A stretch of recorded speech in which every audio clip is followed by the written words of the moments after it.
finished up, looking strong, moving on to two-time All-American Lachlan McNeil, moving up from 141 to 149 against Ben Solomon, who was also a national qualifier. Ben Solomon has a good attack rate, and he's very creative in scoring. You have a person like Lachlan McNeil, who may not shoot as much, pretty defensive against someone that's going to create opportunities to score. This will be a good match. Ben Solomon, as you talked about, the NCAA qualifier from a year ago, went 19-12. He won a match in Kansas City. He upset the 15 seed from Central Michigan. Corbin Munson, still just a sophomore, and then we all know what McNeil can do in the month of March. He has showcased his talent. The last 2 years, a couple of All-American showings, and now Solomon trying to get into that leg. Tried to switch to a double there for a second. Waterfall position over the top by McNeil. McNeil is doing a good job of what he's very good at, and that's sitting in the corner. But Ben Solomon can scramble with you. He's from PA. PA guys are good on the mat. And this right now is more figuring out who's in a stronger position. Lots of scrambling action, potentially dangerous. Yep, they get all twisted up. Let's go back to that first shot by Solomon. Gets right in the leg. He goes head on the inside. Boom, head to the outside. But when you put to the head on the outside, that's where Lachlan McNeil is good. And then he just got to a scramble. Good stuff by both wrestlers.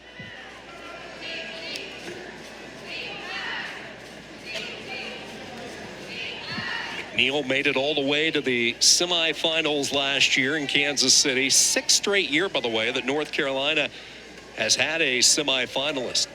That's pretty impressive. Another shot here, but he's got to continue to move because Lachlan McNeil is good at sitting the corners.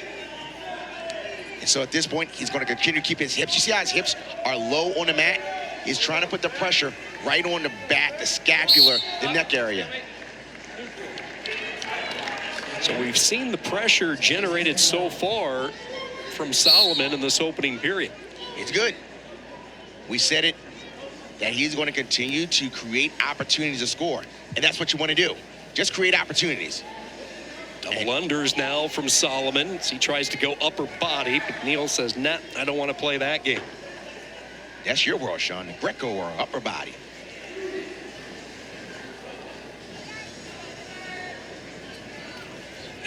There's another shot. Good job here by Solomon. Continue to keep the shots, but this is where McNeil is really, really strong. He continues, and he's going to look for perhaps a cradle. He's going to try and get his hand on the inside and move towards a cradle, but good job by Solomon to hold on. And now, at this point, there's going to be a little roll action. Good job by both wrestlers. Now, McNeil is going to try and crowd the middle. Watch him start to crowd. He's crowding right there. Look for a crowd, and it could be in back points right here. Is that near fall, back points. Beautiful job there. It could get tight. Good job there. Right in the wheelhouse of McNeil. He sits towards the corner, look for a cradle, and when he got between the legs, he started to crawl and put Solomon in a bad position. You look at the score, it says 3-0, but the official says, I have 4, meaning that I still believe that the bottom wrestler is not out of danger. Because he's not out of danger, the official said, I'm going to hold my 4. But at the end of this period, it's going to be 7-0. What a great start. So Patrick Frank with those 4 near fall at the end of the period, and the final 30 seconds, the difference here for McNeil. Look, this is where you saw McNeil kind of crowd. You see how he crowded the body, and then once he crowded, he became in a control position right into near fall. And you can see the expression of Solomon looking like, ugh, look at me. And that's where the 4 points were awarded, or scored rather. 7-0 lead, and it will be McNeil to start on top in the second period. The All-American the last couple of years, both seasons at 141. You know, he had a tough regular season at stretches a year ago, 72 career wins. He's been really sharp this season, and a lot of that is because of a little bit of a lighter workload. He was so busy last year. He was wrestling in the Pan Am Championships, the Pan Am qualifiers, and North Carolina was well represented with Sonny Santiago wrestling for Puerto Rico. Of course, McNeil with Canada. Former Tar Heel Ethan Ramos, two-time champ representing Puerto Rico. A lot of pride for the UNC wrestling program. I really like what Lachlan is doing here. He is doing one after another. He's not just riding legs. He's not just riding underneath of a claw. He's keeping his motion, moving from side to side. And releases Solomon.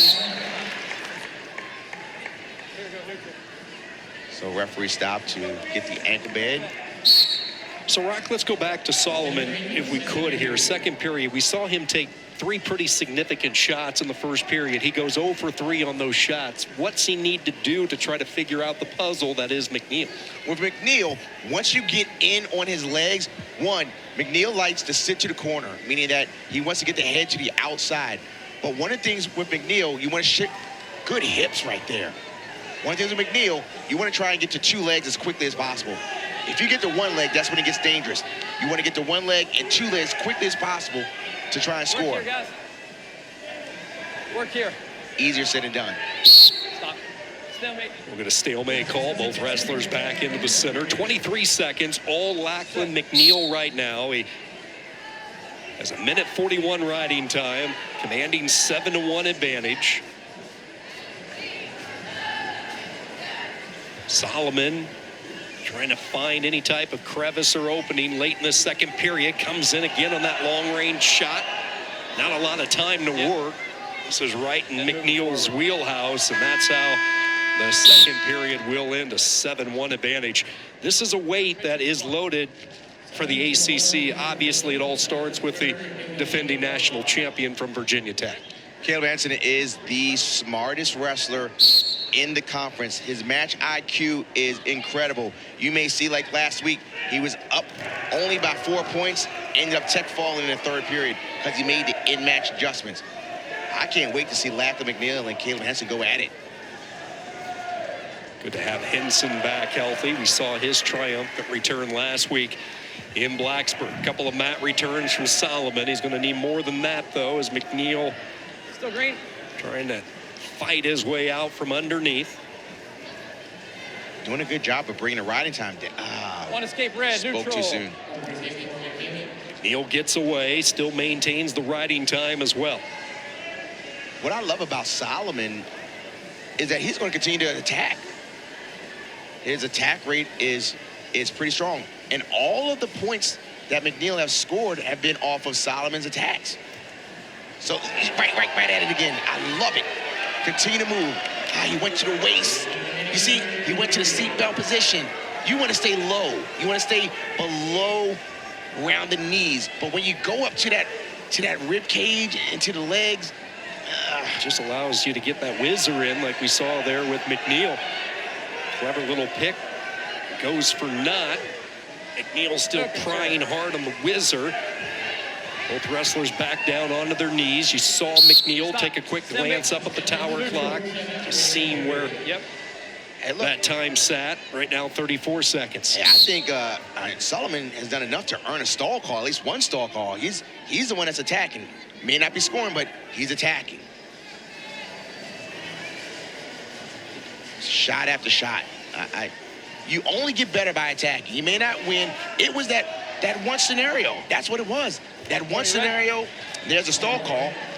It was that one scenario in the first period that was 7-0. Think about that. It was that one scenario because of the attack of Solomon. I guarantee you, when he goes